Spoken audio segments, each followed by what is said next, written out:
America and her freedom have been and are cradled in the hands of God. If you wouldn't mind, may I tell you the circumstances of a certain historical July 2nd that adds so much significance to American independence. July 2nd, 1776, 9:30 a.m. John Hancock calls the Second Continental Congress to order in Philadelphia's Independence Hall. The room is hot, and the delegates are anxious. Foremost on everyone's mind in that room today is the vote that will decide whether America will be a free and independent people or the oppressed subjects of a distant monarch. Now, what of that issue of independence? Maybe if years before England had not fought that costly war with France and then tried to regain that money by taxing the American colonies without their consent, maybe if England had not so impudently refused to listen to the pleas of the colonists for their rights, or maybe again if England had not been so determined to beat the upstart Americans into submission after the Boston Tea Party, or maybe a host of other things that happened. Maybe, if all those things hadn't happened, maybe independence wouldn't be the issue that day on the table in Philadelphia. Or maybe, if there hadn't been so many wise men and women raised up by the Almighty, living among Americans at that time in whom the fires of freedom burned so hotly, independence wouldn't be the issue in that room today. But it is the issue. This is the time, and these are the men, and this is the moment. It will be the greatest decision of courage they will ever make. The day before, July the 1st, a vote had been taken late in the evening, a test vote, if you will, among the delegates. It had stood 9 colonies in favor of independence and 4 opposed.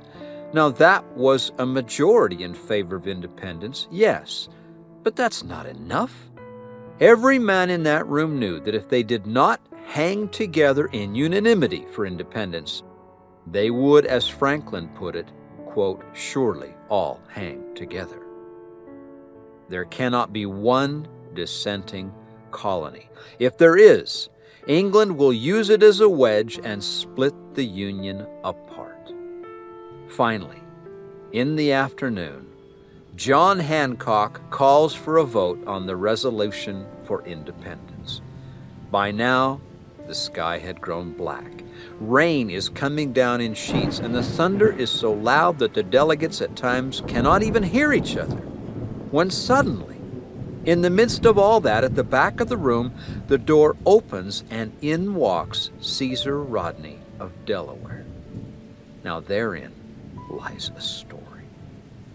Sitting in that room are 2 men representing Delaware who are on both sides of the issue of independence. They effectively cancel out Delaware's vote.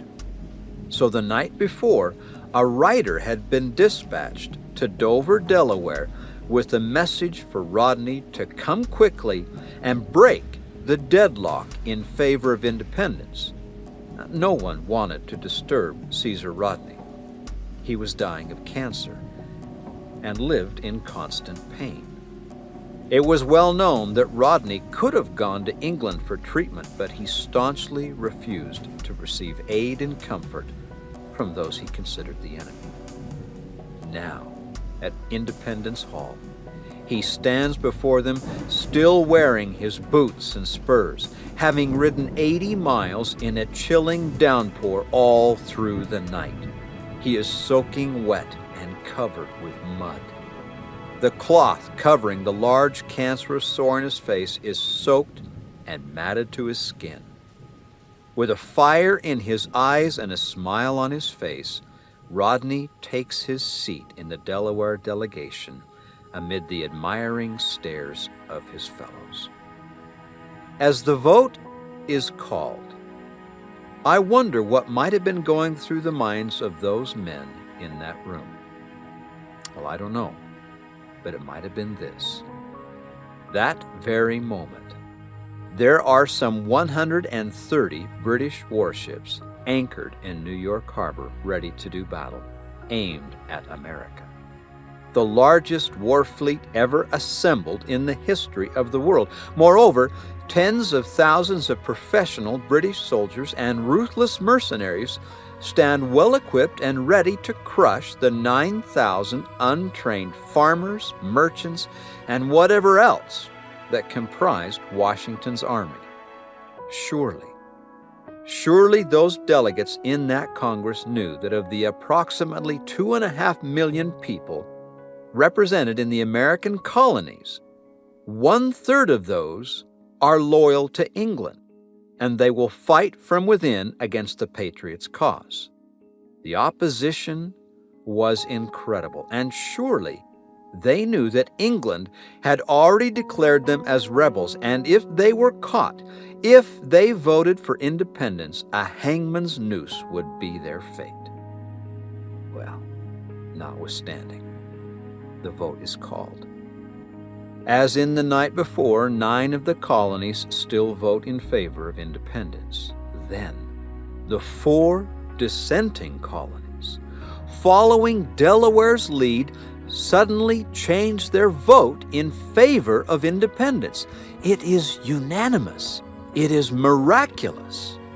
America, the nation of prophecy, will be a land of liberty. My dear friends, the temple of American freedom was built of the bricks of divinely guided people and events, and mortared with the blood of patriots. It is precious beyond price. I do not hesitate to tell you that if we gain all the world and lose our freedom, we have lost it all.